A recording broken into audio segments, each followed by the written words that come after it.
Hello guys, welcome to all of you on Currentnomics YouTube channel.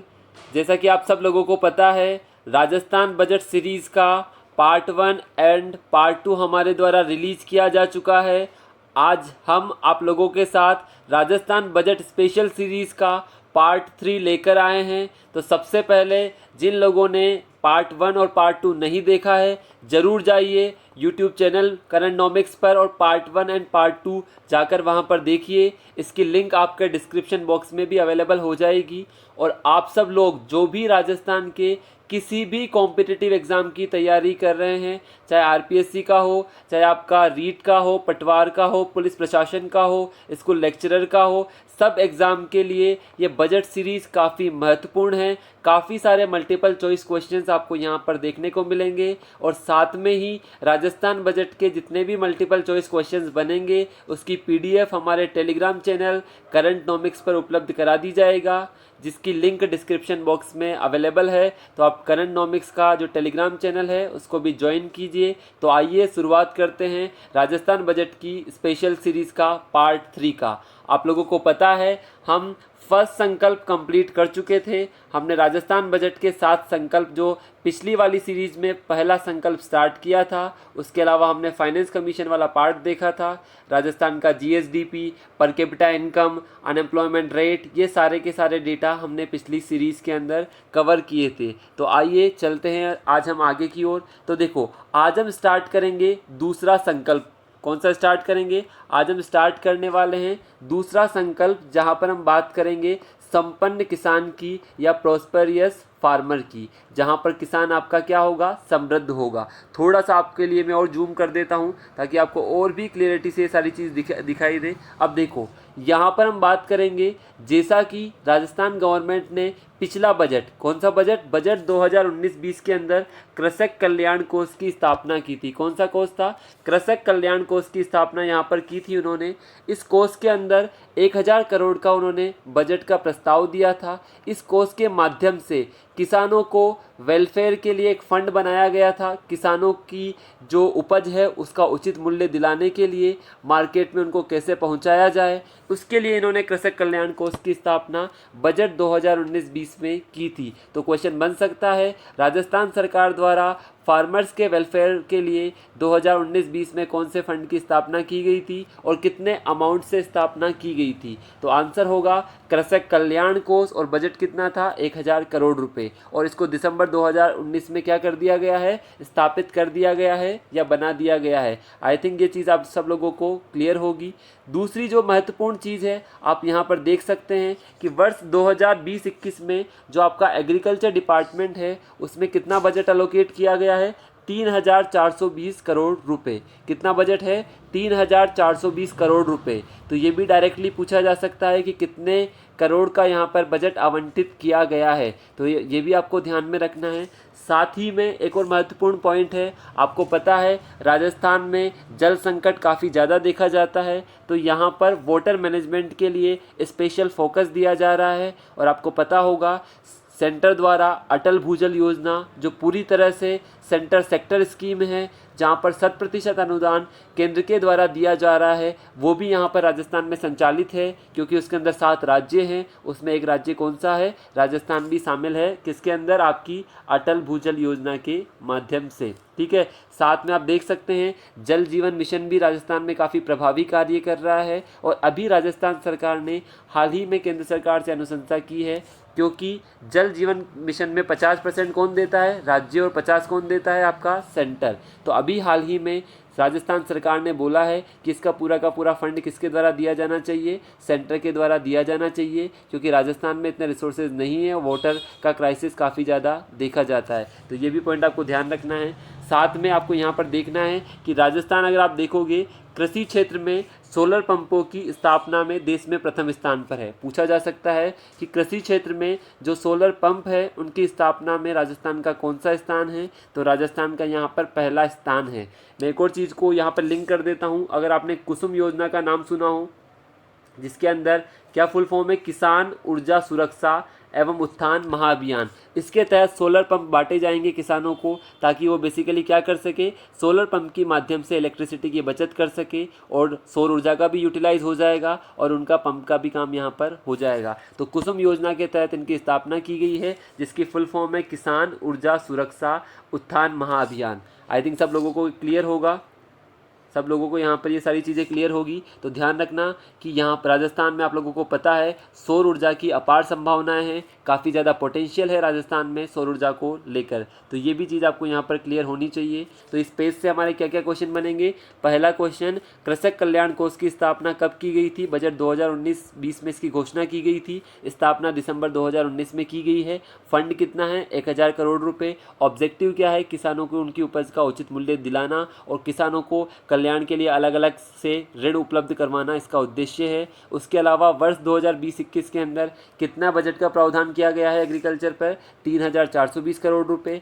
काफ़ी सारी schemes Rajasthan चला रहा है यहाँ पर, कुछ सेंट्रल की भी है, कुछ यहाँ पर हमारी राजस्थान सरकार की स्कीम्स भी है, जैसे कि मैंने आपको अटल भूजल योजना का नाम बताया, जल जीवन मिशन का नाम बताया।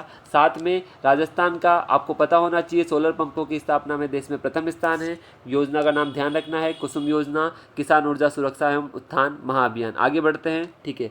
आई थिंक आपको ये पूरा का पूरा सारा का सारा पार्ट क्लियर होगा, ठीक है। आगे आइए, आगे देखिए, इसको भी थोड़ा सा जूम कर देते हैं ताकि आप लोगों को और भी क्लियर यहाँ पर दिखाई देगा। देखो अब यहाँ पर क्या क्वेश्चन बनेगा, यहाँ पर आपका क्वेश्चन बनेगा कि वर्ष 2020-21 में 2 लाख टन यूरिया और 1 लाख टन डीएपी का अग्रिम भंडारण राजस्थान सरकार द्वारा किया जाएगा। उसके लिए इन्होंने कितने करोड़ रुपए का एक्सपेंडिचर किया है, 30 करोड़ रुपए का एक्सपेंडिचर उसके लिए इन्होंने यहाँ पर किया है।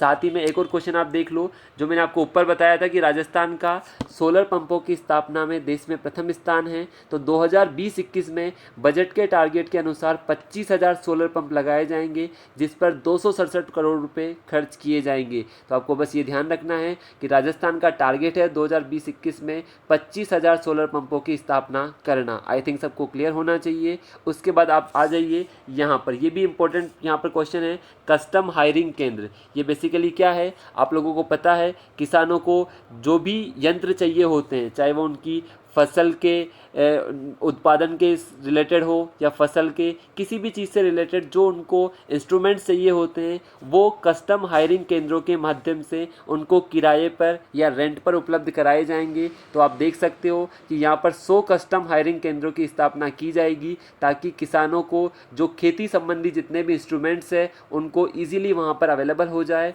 तो आपको ध्यान रखना है कि कस्टम हायरिंग केंद्र किसके लिए बनाए गए हैं। याद रखना है कि किसानों को सारे के सारे इंस्ट्रूमेंट्स जो उनको एग्रीकल्चर में यूज़ होते हैं उनको अवेलेबल कराने के लिए कस्टम हायरिंग केंद्र की स्थापना की जाएगी। कितने बनाए जाएंगे, 100 कस्टम हायरिंग केंद्र यहाँ पर बनाए जाएंगे। सबको यहाँ पर ये पता होना चाहिए, इंपॉर्टेंट क्वेश्चन है, बजट से पूछा जा सकता है। नेक्स्ट स्लाइड पर अपन चलते हैं। अब देखिए नेक्स्ट स्लाइड हमारी क्या बोलती है। नेक्स्ट स्लाइड के अंदर आप देखोगे यहाँ पर कोई ज़्यादा इंपॉर्टेंट चीज़ है नहीं। यहाँ पर हमने देखा कि यहाँ पर एक नए डेयरी प्रौद्योगिकी एवं कृषि अभियांत्रिकी की संकाय की स्थापना की जाएगी। इतना ज़्यादा इंपॉर्टेंट नहीं है। यहाँ पर जो चीज़ इंपॉर्टेंट है वो मैं आपको एक बार जूम करके दिखा देता हूँ। देखिए यहाँ पर क्या चीज़ इंपॉर्टेंट है, ये चीज़ आपको यहाँ पर ध्यान रखनी है, बहुत ही महत्वपूर्ण चीज़ है ये चीज़, कि किसानों की आय में वृद्धि करने के लिए जितनी भी उनकी मार्केटिंग स्ट्रक्चर है, विपणन व्यवस्था है, उसमें जो हमें आधारभूत परिवर्तन करने हैं, इंफ्रास्ट्रक्चर से रिलेटेड जो चेंजेस करने हैं, कृषि को किस प्रकार रिस्क से फ्री किया जाए, किसान एवं खरीदार के मध्य किस प्रकार लाभकारी व्यवस्था की स्थापना की जाए, इसके लिए 2 नए एक्ट बनाने की घोषणा राजस्थान सरकार के द्वारा की गई है। तो इनका नाम ध्यान रखना है। पहला है राजस्थान राज्य कृषि उपज अधिनियम 2020, दूसरा है राजस्थान कृषि उपज संविदा खेती एवं सेवाएं अधिनियम 2020। तो आपको ध्यान रखना है कि इन 2 अधिनियमों का उद्देश्य क्या है, किसानों की इनकम में वृद्धि करना, मार्केटिंग स्ट्रक्चर में चेंजेस करना, कृषि को रिस्क फ्री बनाना और जो आपके किसान एवं आपके जो खरीदार हैं उनके मध्य कोऑर्डिनेशन स्थापित करना। इसके लिए 2 एक्ट यहाँ पर लाए जा रहे हैं, राजस्थान राज्य कृषि उपज अधिनियम और दूसरा राजस्थान राज्य कृषि उपज संविदा खेती अधिनियम। तो दोनों आपको ध्यान होने चाहिए, दोनों काफ़ी महत्वपूर्ण है आपके एग्जाम की दृष्टि से, क्वेश्चन यहाँ से पूछा जा सकता है। आगे बढ़ते हैं अब हम लोग, ठीक है। देखो अब आगे आते हैं, आगे भी इसको थोड़ा सा अपन जूम करेंगे तो आपको और क्लियर दिखाई देगा। देखो यहाँ पर क्या क्वेश्चन बनेगा आपके लिए, यहाँ पर आपको क्वेश्चन देखने को मिलेगा कि जो आपका सहकार, अब हम कृषि के बाद दूसरे सेक्टर पर आ चुके हैं जिसका नाम है सहकारिता। यहाँ पर आपको ध्यान रखना है एक स्कीम के बारे में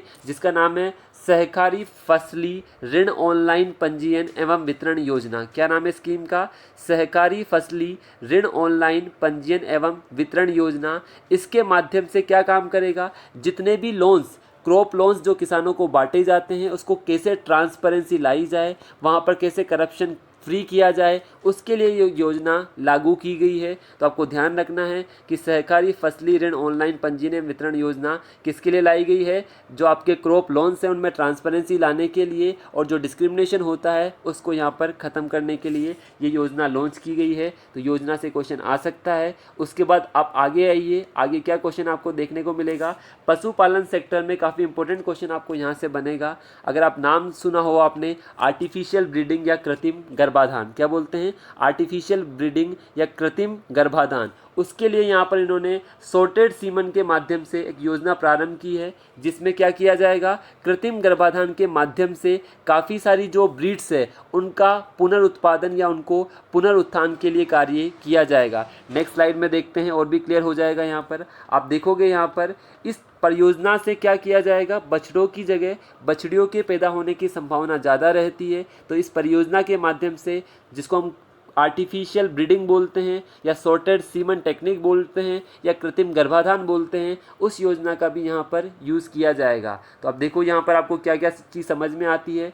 आपको जो पिछली वाली स्लाइड थी जो हमने देखा, वहाँ पर आपको क्या क्या चीज़ क्लियर होनी चाहिए, एक बार फिर से मैं आपको रिवाइज़ करवा देता हूँ। यहाँ पर आपको एक पता होना चाहिए सहकारी फसली ऋण योजना के बारे में, और दूसरा सॉर्टेड सीमन के बारे में जो हमारे बजट के अंदर लाई गई है, जहाँ पर बछड़ियाँ ज़्यादा पैदा होगी इस तकनीक के तहत बछड़ों की तुलना में। तो ये काफ़ी लाभदायक हमारे लिए हो सकती है, इसको पशुपालन में यूज़ किया जाएगा। अब तीसरा सबसे महत्वपूर्ण जो हमारा टॉपिक है यहाँ पर, वो देखना आप, हमारे 2 संकल्प कंप्लीट हो चुके हैं। आप लोगों को पता होना चाहिए हमारे 2 संकल्प कंप्लीट हो चुके हैं, ठीक है। पहला संकल्प में हमने बात कर चुका और दूसरे संकल्प में हमारा भी कंप्लीट हो चुका है।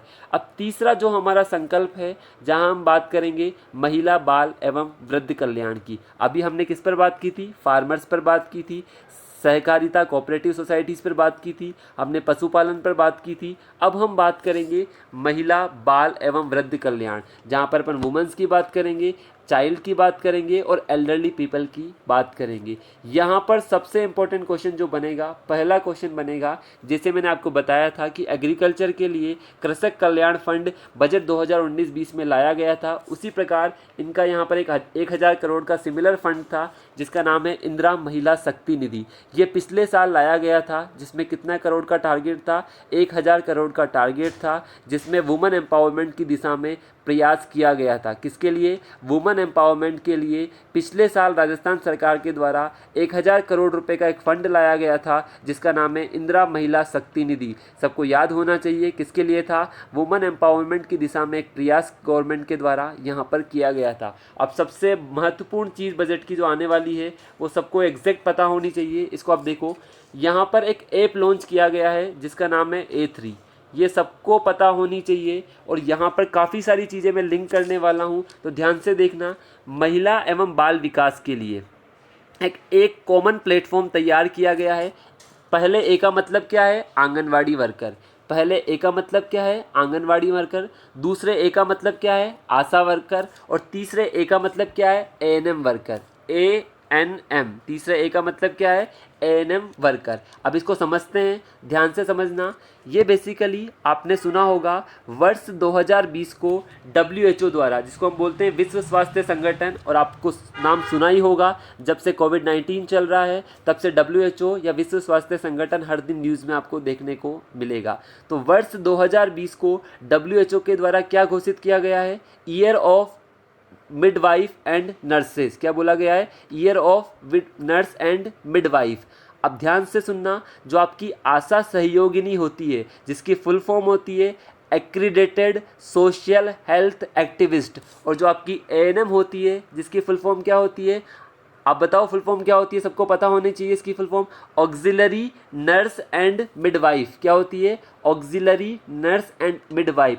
ये दोनों हेल्थ सेक्टर में काफ़ी महत्वपूर्ण रोल अदा करती है। आपने आंगनवाड़ी वर्कर्स भी देखा होगा, आपने आपके गांव में आशा सहयोगिनी भी देखी होगी, जो आपने देखा होगा बच्चों की देखभाल करने के लिए, जो प्रेग्नेंट लेडीज़ होती है उनको हॉस्पिटलाइजेशन से संबंधित सारी सुविधाएं प्रदान करने के लिए, उनकी डिलीवरी हॉस्पिटल्स में करवाने के लिए प्रमोट करती है, हेल्थ सेक्टर में काफ़ी महत्वपूर्ण रोल अदा करती है। तो अभी हमारी राजस्थान सरकार के द्वारा एक A3 नामक का ऐप लॉन्च किया गया है, जिसके माध्यम से इन तीनों वर्कर्स को, आंगनवाड़ी को, आशा वर्कर्स को और ANM वर्कर्स को कॉमन प्लेटफॉर्म पर लाने के लिए एक ऐप विकसित किया जाएगा, ताकि इन सब के बीच में एक बेहतर कोऑर्डिनेशन, एक बेहतर समन्वय स्थापित किया जा सके। तो आपको क्या क्या ध्यान रखना है? एक तो WHO ध्यान रखना है।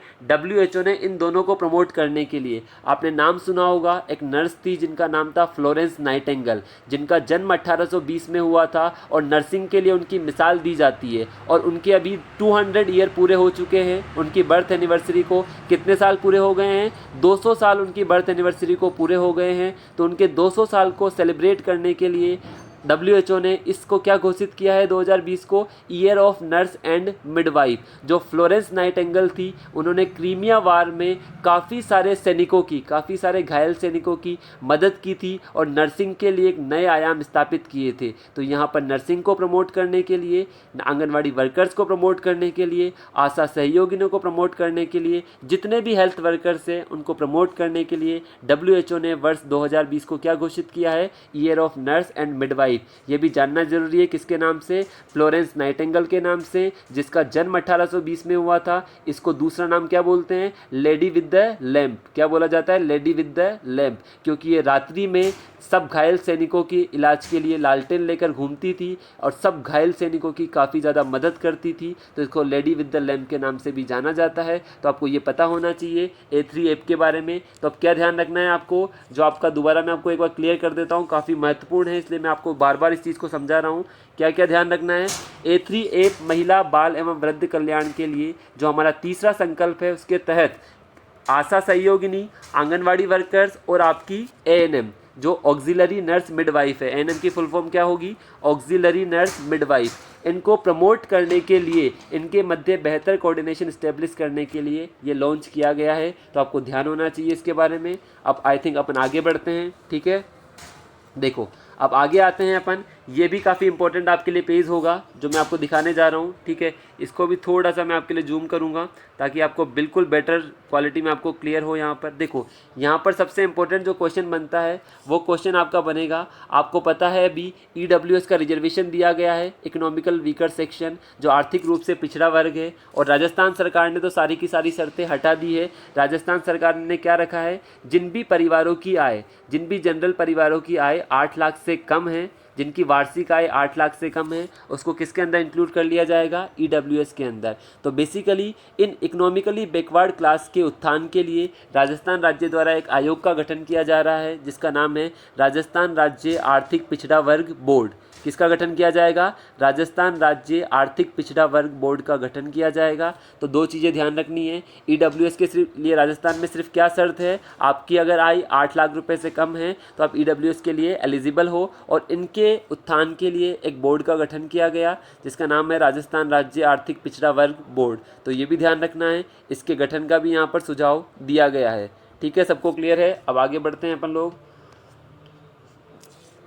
ठीक है। नेक्स्ट पेज पे आ जाइए आप। नेक्स्ट पेज पे देखिए, यहाँ पर काफ़ी एक और महत्वपूर्ण चीज़ आपको दिखाई देगी, वो चीज़ मैं आपको क्लियर करता हूँ। आपको पता है यहाँ पर बच्चों की बात चल रही है, तो बच्चों के संरक्षण के लिए आपने देखा होगा कि काफ़ी सारे बच्चे हैं जो स्मगलिंग का शिकार होते हैं, जिनको बाल मजदूरी करनी पड़ती है। तो उनके उत्थान के लिए एक फंड बनाया गया है जिसका नाम है नेहरू बाल संरक्षण कोष।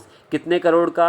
100 करोड़ रुपए का एक फंड की स्थापना की गई है इस बजट के माध्यम से, जिसका नाम है नेहरू बाल संरक्षण कोष। इसका क्या क्या टारगेट है? जितने भी बच्चों की तस्करी या स्मगलिंग होती है, या जो चाइल्ड मजदूर है या बाल मजदूर है, उन पर रोक लगाना और उन बच्चों के लिए उज्जवल भविष्य को लेकर आना, उसके लिए इसकी स्थापना की गई है नेहरू बाल संरक्षण कोष। तो आपको ये भी ध्यान होना चाहिए। साथ में एक और मोस्ट इम्पॉर्टेंट चीज़ मैं आप लोगों को यहाँ पर बताना चाहता हूँ।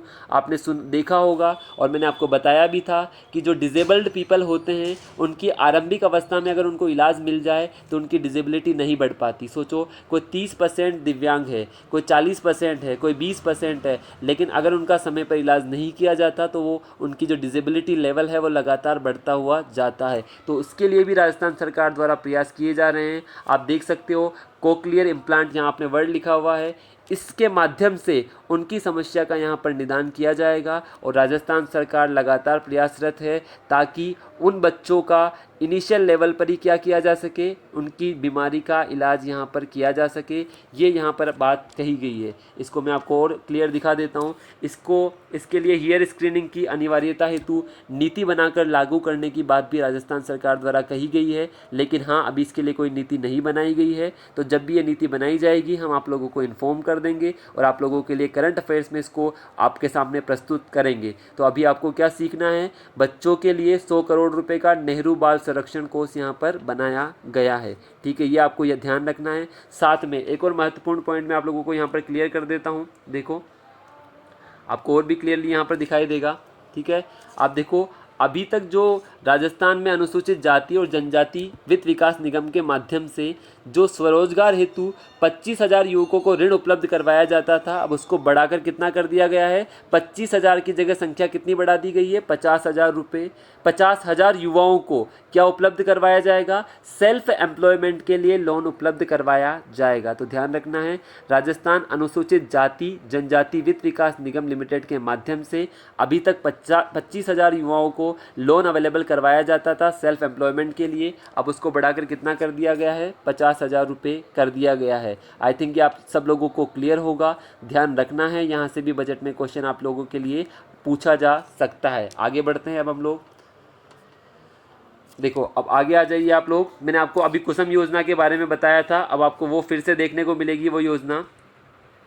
मैंने आपको बोला था कि कुसुम योजना के तहत जो ये लॉन्च किया गया था, अब आपने नाम सुना था सोलर पंप वाला, तो वो चीज़ भी आप यहाँ पर दोबारा देख सकते हैं। कुसुम योजना के तहत जो जनजातीय कृषक है, जो आपके ट्राइबल फार्मर्स है, उन ट्राइबल फार्मर्स के लिए यहाँ पर क्या स्थापना की गई है, जो आपको सोलर पंप डिस्ट्रीब्यूट किए जाते हैं उसमें 30% हिस्सा तो कौन देगा, केंद्र सरकार, और 30% अनुदान किसके द्वारा दिया जाएगा, राज्य सरकारों के द्वारा। तो ध्यान रखना, जो आपकी कुसुम योजना है, फुल फॉर्म मैंने आप लोगों को बताई थी, KUSUM, कैसे किसान ऊर्जा सुरक्षा एवं उत्थान महाअभियान।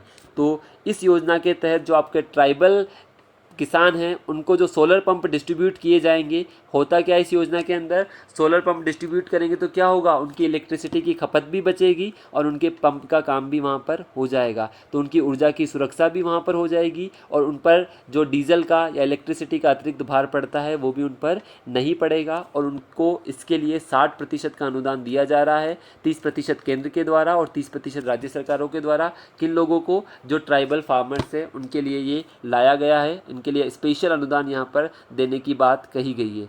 ठीक है, आगे बढ़ते हैं अब हम लोग। ठीक है, तो अब हमारा 3 संकल्प यहाँ पर खत्म हो चुके हैं। अब हम बात करेंगे हमारे चौथे संकल्प की।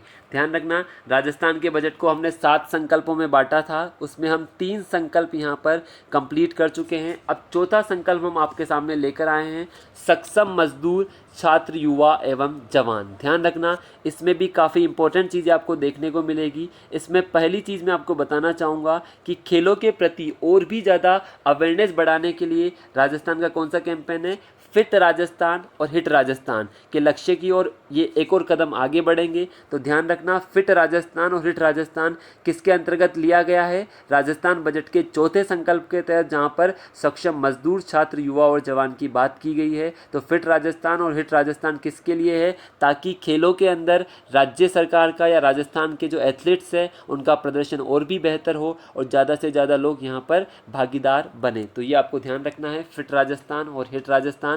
फिट भी रहेगा राजस्थान और दुनिया में राजस्थान हिट भी होगा, इसके लिए ये यहाँ पर लागू किया गया है। ठीक है, आगे बढ़ते हैं अब हम लोग।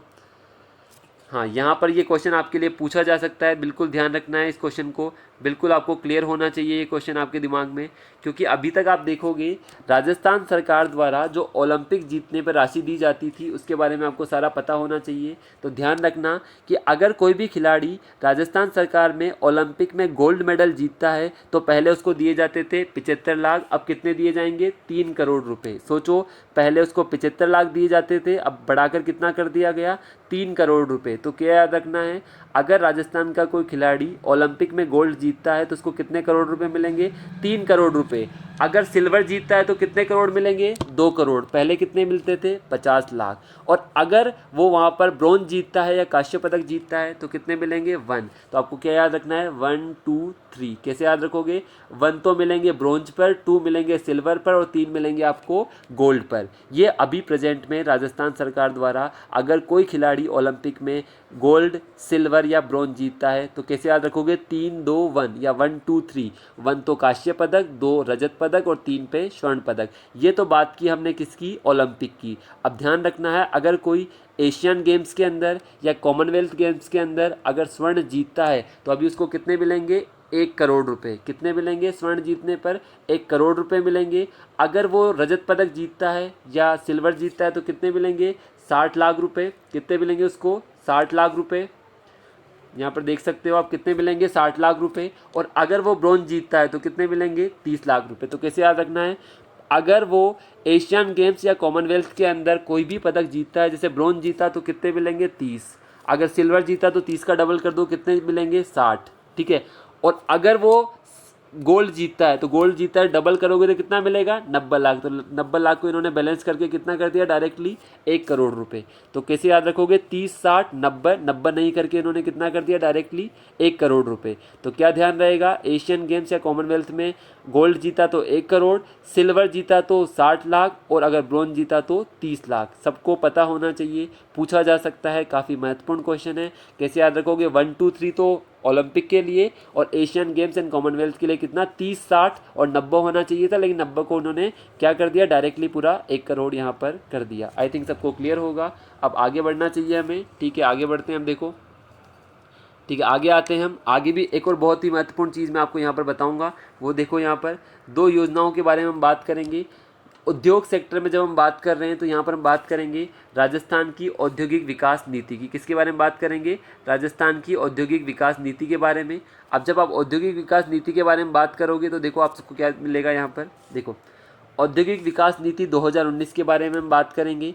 तो ये औद्योगिक विकास नीति 2019 है, इसी क्रम में राजस्थान निवेश प्रोत्साहन योजना 2019 लाई गई है, ताकि राजस्थान के अंदर जो निवेश या इन्वेस्टमेंट है उसको और ज़्यादा प्रोत्साहित किया जा सके और नए नए निवेश के सेक्टर यहाँ पर लाए जा सके। इसके लिए ये योजना यहाँ पर चालू की गई है। साथ में आपको ध्यान रखना है कि जितने भी उद्योग हैं हमारे, उनमें और ईज ऑफ डूइंग बिजनेस बढ़ाने के लिए यहाँ इन्होंने क्या स्टार्ट किया था, 2011 में सिंगल विंडो एक्ट स्टार्ट किया था। और इसको और प्रभावी बनाने के लिए इन्होंने किसको बनाने का निर्णय लिया है, one stop shop. One stop shop का मतलब सारी चीज़ें एक ही जगह पर आपको अवेलेबल हो जाएगी, आपको अलग अलग जगह भागना नहीं पड़ेगा।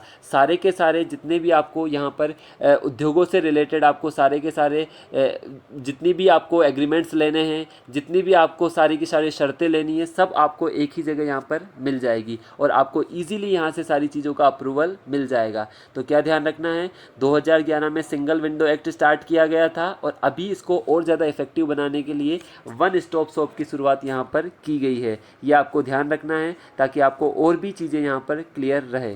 ठीक है, आगे बढ़ते हैं हम। आई थिंक यहाँ तक सबको क्लियर होगा। ठीक है, आगे बढ़े अब हम लोग। ठीक है, और एक और चीज़ यहाँ पर अपन देखेंगे। हाँ, एक और चीज़ आप यहाँ पर देख सकते हो कि आपने देखा होगा कि राज्य में एमएसएमई मतलब माइक्रो स्मॉल एवं मीडियम इंडस्ट्री की आसानी से स्थापना हेतु 2019 में नया एक्ट लेकर आए थे, ताकि 3 सालों तक उनको जितनी भी परमिशंस लेनी है, जितनी भी उनके इंस्पेक्शन लेने हैं, उनको फ्री कर दिया जाए। 3 साल तक आप पर न कोई इंस्पेक्शन होगा, न कोई आपको स्वीकृति लेनी पड़ेगी। और इसके लिए राजस्थान ऐसा करने वाला देश का पहला राज्य भी बना था। आपने देखा होगा यहाँ पर ऑनलाइन रजिस्ट्रेशन की सुविधा को सुलभ बनाया गया। 3000 से समथिंग उद्यमियों ने यहाँ पर रजिस्ट्रेशन करवाया था और उनको तत्काल सर्टिफिकेट भी यहाँ पर जारी किए गए थे। और आपको ध्यान होना चाहिए, राजस्थान ऐसा करने वाला पहला राज्य बना था। और इनकी सुविधा के लिए यहाँ पर इन्होंने क्या स्टार्ट किया था, राज उद्योग मित्र पोर्टल भी स्टार्ट किया गया था। क्यों, राजस्थान उद्योग मित्र पोर्टल भी स्टार्ट किया गया था। तो आपको क्या ध्यान रखना है, राजस्थान के द्वारा एमएसएमई में जो स्थापना कर रहा है, जिसको micro small and medium industries बोलते हैं, 2019 में जो नया अधिनियम आया था उसके तहत 3 सालों तक जितनी भी गवर्नमेंट परमिशन है, जितनी भी इंस्पेक्शन है, वो कुछ भी नहीं की जाएगी। ऑनलाइन रजिस्ट्रेशन की सुविधा उपलब्ध करवाई गई ताकि ज़्यादा से ज़्यादा लोग हमसे जुड़ सके। और ऐसा करने वाला राजस्थान क्या बना था, देश का पहला राज्य बना था। ये भी ध्यान रखना है आपको। एमएसएमई से रिलेटेड हमारी काफ़ी बड़ी भूमिका यहाँ पर देखने को मिलती है। ठीक है, आगे हम बढ़ते हैं। अब हम ठीक है, आगे हम जब देखते हैं इसके अंदर, अब आगे देखो कौन सी और भी चीज़ें हमारे लिए महत्वपूर्ण हैं। आप यहाँ पर देख सकते हैं कि विशेष आर्थिक क्षेत्र 2, आपने देखा होगा पहला जो हमारा स्पेशल इकोनॉमिक जोन बना हुआ है, उसके बाद अब दूसरे स्पेशल इकोनॉमिक जोन की स्थापना सीतापुरा जयपुर में प्रस्तावित है। 25,000 वर्ग फीट पर इसका निर्माण किया जाने वाला प्रस्तावित है। आपने देखा होगा जयपुर में पहला सेज महिंद्रा सेज के नाम से है और दूसरा विशेष आर्थिक क्षेत्र सीतापुरा में यहाँ पर निर्माण किया जा रहा है। तो ये भी पूछा जा सकता है। राजस्थान उद्योग मित्र पोर्टल के बारे में भी आपको पता होना चाहिए। ये किसकी मदद करेगा, जितने भी उद्योग यहाँ पर स्थापित करना चाहते हैं, चाहे एमएसएमई हो, चाहे उनकी ऑनलाइन परमिशंस हो, चाहे रजिस्ट्रेशन हो, इन सबको ये क्या बनाएगा, सुलभ बनाएगा। ठीक है, आगे बढ़ते हैं अब हम लोग। ठीक है, आगे आइए, आगे देखते हैं। आगे यहाँ पर और भी महत्वपूर्ण चीज़ आपको मिलने वाली है। यहाँ पर आप देखोगे तो देखो, पहली चीज़ तो आपको पता है, हम गांधी जी की 150वीं जयंती के अवसर पर यहाँ पर जयपुर में क्या स्थापना की गई है, खादी प्लाजा की स्थापना की गई है। क्या ध्यान रखना है, आपको पता है महात्मा गांधी जी की 150वीं जयंती के अवसर पर जयपुर में किसकी स्थापना की जाएगी, खादी प्लाजा की स्थापना की जाएगी, जिस पर 10 करोड़ रुपए की लागत यहाँ पर आएगी। तो ध्यान रखना, खादी प्लाजा की स्थापना यहाँ पर की जाएगी। दूसरा सबसे इंपॉर्टेंट चीज़ आती है पेट्रोलियम एवं खनिज। आप सब लोगों को पता होना चाहिए, जो हमारी बाड़मेर रिफाइनरी है उसके बारे में सरकार चाहती है बाड़मेर रिफाइनरी को जल्दी से जल्दी पूर्ण रूप से सुचारू कर दिया जाए। कुछ यूनिट्स यहाँ पर स्टार्ट भी हो चुकी है, आपको ये ध्यान होना चाहिए। ये क्वेश्चन पूछा गया था राजस्थान के आरएएस के प्रीलिम्स 2018 में भी क्वेश्चन पूछा गया था कि ये जो परियोजना है किस किस के तत्वाधान के साथ चलती है। तो आपको पता होना चाहिए इसमें एचपीसीएल की कितनी भागीदारी है, 74% भागीदारी तो किसकी है, एचपीसीएल की। और जो आपकी राजस्थान गवर्नमेंट है उसकी कितनी भागीदारी है, 26% भागीदारी यहाँ पर किसकी आती है, राजस्थान गवर्नमेंट की आती है। तो जो बाड़मेरी में रिफाइनरी एवं पेट्रोकेमिकल कॉम्प्लेक्स है उसके निर्माण में कुल लागत कितनी आएगी, 43,129 करोड़ रुपए। इसके अंदर एचपीसीएल का 74% हिस्सा है और राजस्थान सरकार का कितना है, 26% हिस्सा यहाँ पर देखा जाता है। तो ये चीज़ आपको पता होनी चाहिए कि जो बाड़मेर रिफाइनरी है उसमें एचपीसीएल का हिस्सा कितना है, 74% और राजस्थान सरकार का हिस्सा कितना है, 26%। ये क्वेश्चन आरएएस प्रीलिम्स 2018 में पूछा भी जा चुका है।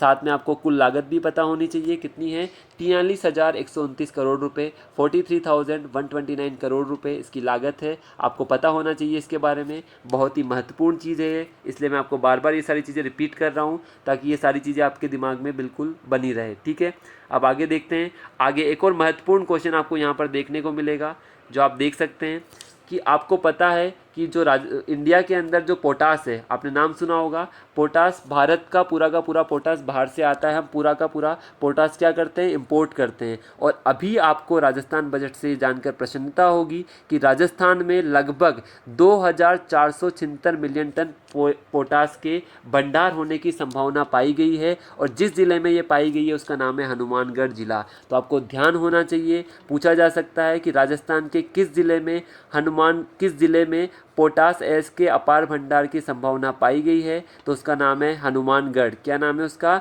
हनुमानगढ़। और कितना, 2,476 मिलियन टन पोटास की वहाँ संभावना है। तो पूछा जा सकता है किस ज़िले में पोटास मिल रहा है, हनुमानगढ़ में। कितना, 2,476 मिलियन टन। तो ध्यान रखना है। और आपको ये भी पता होना चाहिए इंडिया के अंदर पूरा का पूरा पोटास क्या होता है, इंपोर्ट किया जाता है। जब ये चालू हो जाएगा तो हमारा इंपोर्ट यहाँ पर काफ़ी ज़्यादा कम हो सकता है। तो ये क्वेश्चन भी महत्वपूर्ण है। साथ में एक और महत्वपूर्ण क्वेश्चन जो आपका पंचायती राज से आएगा, राज्य में कितनी नई पंचायत समितियां और कितनी नई ग्राम पंचायत बनाई गई है। तो राज्य में कितनी नई पंचायत समितियाँ 57 और कितनी नई ग्राम पंचायतें 1456। तो ध्यान रखना है 1456 तो नई ग्राम पंचायतें बनी हैं और 57 क्या बनी है नई पंचायत समितियां।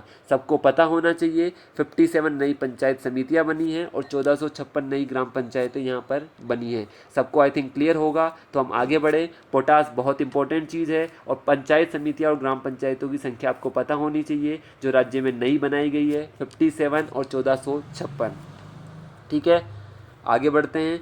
अब ये जो नई बनी है यहाँ पर नवीन कार्यालय भवन का निर्माण भी करवाया जाएगा। ठीक है, इसमें कोई इश्यू नहीं है, ये चीज़ आप लोगों को वैसे ही क्लियर होनी चाहिए। अब ठीक है, अब आगे आते हैं। जो आगे महत्वपूर्ण चीज़ है उसका हम डिस्कशन करते हैं। आप लोगों को यहाँ पर एक चीज़ मैं महत्वपूर्ण जो बताने वाला हूँ वो देखिए। यहाँ पर देखो, मैंने इसको थोड़ा सा और जूम कर देता हूँ ताकि आप लोगों को और भी यहाँ पर क्लियर हो जाए। देखो, यहाँ पर हम देखने वाले हैं कि महात्मा गांधी जो नरेगा योजना है उसके तहत तो जो काम मिलता है वो लोगों को मिलता ही है। इस नरेगा योजना को पुनः मजबूत करने के लिए काम मांगो अभियान के तहत मजदूरों की और भी ज़्यादा संख्या बढ़ाई जा रही है ताकि सब लोगों को रोजगार के अवसर यहाँ पर प्रदान किए जा सके। उसके बाद हमारा पर्यटन आता है। पर्यटन में बहुत इंपॉर्टेंट चीज़ है ease of travelling in Rajasthan. आपको ध्यान होना चाहिए, पहली चीज़ तो यहाँ पर पर्यटन विकास कोष के गठन की घोषणा की गई है। कितने करोड़ रुपए के बजट से? आप एक चीज़ देख रहे होंगे, राजस्थान के बजट में 100 करोड़ रुपए काफ़ी पॉपुलर है। जो फंड बनाए जा रहे हैं मैक्सिमम कितने करोड़ रुपए वाले? 100 करोड़ रुपए वाले। तो आपको आंसर मार्क करने में आसानी होगी। 100 करोड़ रुपए अगर होता है ऑप्शन में तो आप इजीली मार्क कर सकते हो। तो आपका जो टूरिज्म डेवलपमेंट फंड है या पर्यटन विकास कोष है वो भी 100 करोड़ रुपए की लागत से बनाया गया है, ये भी आपको पता होना चाहिए। साथ ही में ease of travelling in Rajasthan की नीति भी यहाँ पर विकसित की जाएगी। ये दोनों बहुत इंपॉर्टेंट है, पूछे जा सकते हैं। पर्यटन विकास कोष कितने करोड़ रुपए के बजट से बनाया गया, साथ में ईज़ ऑफ ट्रैवलिंग किसके लिए स्टार्ट की गई? टूरिज्म को बढ़ावा देने के लिए। दोनों चीज़ें आपको यहाँ पर क्लियर होनी चाहिए। आगे आते हैं। ठीक है, अब हमने 4 संकल्प कंप्लीट कर लिए हैं। आई होप आप सब लोगों को 4 संकल्प तक सारा पार्ट क्लियरली समझ में आया होगा। ठीक है, अब हम आगे बढ़ेंगे। 4 संकल्प सब लोगों को क्लियर है ना? किसी को कोई भी डाउट नहीं है 4 संकल्प के अंदर? तो हम आगे और कंटिन्यू कर सकते हैं। आज हम 5 संकल्प खत्म करेंगे, उसके बाद का जो नेक्स्ट पार्ट है वो हम नेक्स्ट सीरीज़ में हम लेकर आएंगे। तो हम जब 5वां संकल्प स्टार्ट करते हैं जो कि किस पर बिलोंग करता है? हमारी एजुकेशन पर। तो पहली बात तो कितना बजट एलोकेट किया गया? वो है 39,524 करोड़ रुपए। कितना बजट यहाँ पर एलोकेट हुआ है? 39,524 करोड़ रुपए के लगभग बजट, लगभग आप 40,000 करोड़ भी बोल सकते हैं। इतना बजट हमारे एजुकेशन सेक्टर पर यहाँ पर इन्होंने नियुक्त किया है। तो ध्यान रखना इस चीज़ को, सबसे इम्पोर्टेंट चीज़ है यहाँ पर कितना बजट है पूछा जा सकता है। उसके बाद सबसे इम्पोर्टेंट स्लाइड जो मैं आपको दिखाना चाहूँगा, आप यहाँ पर देख सकते हैं स्लाइड को, ये बहुत महत्वपूर्ण चीज़ है। अभी राजस्थान गवर्नमेंट के द्वारा एक नया इनिशिएटिव लाया गया है। अब हर सैटरडे को कौन सा दिन रहेगा? No bag day. अब आपको सैटरडे के दिन, सब बच्चों को सैटरडे के दिन समस्त सरकारी विद्यालयों में अब आपको बैग लेकर नहीं जाना पड़ेगा। समस्त सरकारी विद्यालयों में शनिवार के दिन को क्या घोषित किया गया है? No bag day. उस दिन कोई भी अध्यापन कार्य नहीं होगा, उस दिन टीचिंग से रिलेटेड कोई भी एक्टिविटीज़ नहीं होगी। उस दिन क्या क्या हो सकता है? उस दिन बच्चे का ओवरऑल डेवलपमेंट किया जाएगा। जैसे कि नॉर्मल आपने देखा होगा पेरेंट्स टीचर मीटिंग तो होती है, उसके अलावा जो आपकी कल्चरल एक्टिविटीज़ होती है, हैप्पीनेस थेरेपी आप देख सकते हो कि कैसे मेंटल पीस लाई जाए, कैसे हैप्पीनेस को अचीव किया जाए, कैसे पर्सनल डेवलपमेंट किया जाए, कैसे उसके अंदर जो जीवन से रिलेटेड मूल्य हैं, कैसा मॉरल एजुकेशन है, बाल सभा है, उसमें किस प्रकार से स्किल का डेवलपमेंट किया जाए, ये सारी की सारी क्रियाएं वहाँ पर संपादित करवाई जाएगी। तो ध्यान रखना अभी इस बजट के द्वारा एक पहल की गई है कि जितने भी गवर्नमेंट स्कूल है, ध्यान रखना गवर्नमेंट स्कूल की बात हो रही है, जितने भी गवर्नमेंट स्कूल है उसमें जो सैटरडे का दिन रहेगा वो क्या रहेगा? No bag day. आपको बैग लेकर नहीं जाना, कोई भी टीचिंग से रिलेटेड कार्य नहीं होगा। वहाँ पर आपका डेवलपमेंट होगा, कल्चरल एजुकेशन, कल्चरल होगा, आपका स्पोर्ट्स होगा, हैप्पीनेस थेरेपी होगा, पर्सनल डेवलपमेंट होगा, स्काउट्स होगा, ये सारी चीज़ें वहाँ पर की गई है। तो ध्यान रखना है, यहाँ से क्वेश्चन बिल्कुल बन सकता है, 100% ध्यान रखना। ठीक है, उसके बाद आगे आ जाइए आप। आगे वाला जो हमारा पार्ट है वो हम देखते हैं। यहाँ पर ये आता है हमारा राजीव गांधी ई कंटेंट बैंक वाला। ये भी आपको समझना है कि प्रदेश के जितने भी कॉलेजेस हैं वहाँ पर आपने देखा होगा अभी लॉकडाउन 2 के टाइम पर ज़्यादा से ज़्यादा किसको प्रमोट किया जा रहा है, ऑनलाइन एजुकेशन को। आपने बहुत सारे गवर्नमेंट ऑफ इंडिया के पोर्टल देखे होंगे जिनके माध्यम से ऑनलाइन एजुकेशन को प्रमोट किया जा रहा है। स्वयं प्रभा नाम सुना होगा आपने, स्वयं नाम सुना होगा, ज्ञान दर्शन नाम सुना होगा। तो अभी क्या किया जा रहा है, राजीव गांधी ई कंटेंट बैंक की स्थापना की जाएगी जिसमें जितने भी कॉलेज के स्टूडेंट हैं उनको ऑफलाइन और ऑनलाइन वीडियो लेक्चर की सुविधा प्रोवाइड की जाएगी। कॉलेज के शिक्षक क्या करेंगे, अपने लेक्चर्स को रिकॉर्ड करेंगे, देन वो किसको प्रोवाइड करवाएंगे, स्टूडेंट्स को। तो ध्यान रखना, राजीव गांधी ई कंटेंट बैंक किसके लिए बनाया गया है, बच्चों को, कॉलेज के बच्चों को ऑफलाइन और ऑनलाइन एजुकेशन की सुविधा प्रोवाइड करवाने के लिए। ये भी आपको ध्यान रखना है। साथ में इस एक प्रोग्राम के बारे में भी आप देख सकते हो, स्किल डेवलपमेंट के लिए skill enhancement and employment training programme प्रारंभ किया जाएगा। ये पूरा का पूरा स्किल से रिलेटेड है कि कैसे लोगों में स्किल यहाँ पर वो की जाए, स्टार्ट की जाए। तो या आई थिंक ये आप सब लोगों को क्लियर होगा। आगे बढ़ते हैं। ठीक है, आज हम कंटिन्यू करेंगे। 5 संकल्प हम कंप्लीट कर चुके हैं। ठीक है, लास्ट एक और चीज़ आप यहाँ पर देख लीजिए ताकि आपको और सारी चीज़ें क्लियर हो जाए। आपको ध्यान होना चाहिए एमबीएम इंजीनियरिंग कॉलेज जो कि जोधपुर में है, वहाँ पर आपने देखा होगा कि जो हमारे रिफाइनरी स्थापित हुई है, और आपने ये भी देखा है कि नेचुरल गैस के भी यहाँ पर काफ़ी ज़्यादा रिसोर्सेज है, काफ़ी ज़्यादा पोटेंशियल है। तो उसको रिसर्च को प्रमोट करने के लिए यहाँ पर सारी सुविधाएँ प्रदान की जाएगी, किसमें, एमबीएम इंजीनियरिंग कॉलेज के माध्यम से। तो हमारे आज 5 संकल्प हम कंप्लीट कर चुके हैं। आई होप आप लोगों को ये राजस्थान बजट की सीरीज़ काफ़ी पसंद आ रही होगी। मैं आपसे यहाँ पर वादा करता हूँ कि कोई भी क्वेश्चन आपका इस सीरीज़ से बाहर नहीं मिलेगा। हमने हर एक एस्पेक्ट यहाँ पर बजट का कवर किया है, हर एक लाइन बाय लाइन जो बजट स्पीच के अंदर फाइनेंस मिनिस्ट्री की हर एक चीज़, हर एक डॉक्यूमेंट को हमने यहाँ पर काफ़ी अच्छा विश्लेषण किया है ताकि आपके सारी की सारी चीज़ें कवर हो जाए और एग्ज़ाम में आने वाले 6 से 7 क्वेश्चन आप इजीली यहाँ पर कवर कर पाएँ। तो मैं आपसे बोलूँगा पार्ट 3 हमारा यहाँ पर फिनिश होता है। लास्ट पार्ट हमारा इस सीरीज़ का बाकी है जो आपको कल अवेलेबल करवा दिया जाएगा। जुड़े रहिए करंटनॉमिक्स यूट्यूब चैनल से ज़्यादा लोगों को शेयर कीजिए, सब्सक्राइब कीजिए ताकि इस चैनल के माध्यम से आपको सारी की सारी करंट अफेयर से रिलेटेड हमारी डेली करंट अफेयर्स की सीरीज़ भी आप यहाँ पर देख सकते हैं। हमारी उसके अलावा यहाँ पर राजस्थान बजट की सीरीज़ अभी चल रही है, हम इकोनॉमिक सर्वे की सीरीज़ यहाँ पर लाने वाले हैं, मैपिंग की सीरीज़ हम यहाँ पर लाने वाले हैं। तो जुड़े रहिए। इसी के साथ मिलते हैं नेक्स्ट सीरीज़ में। आप सब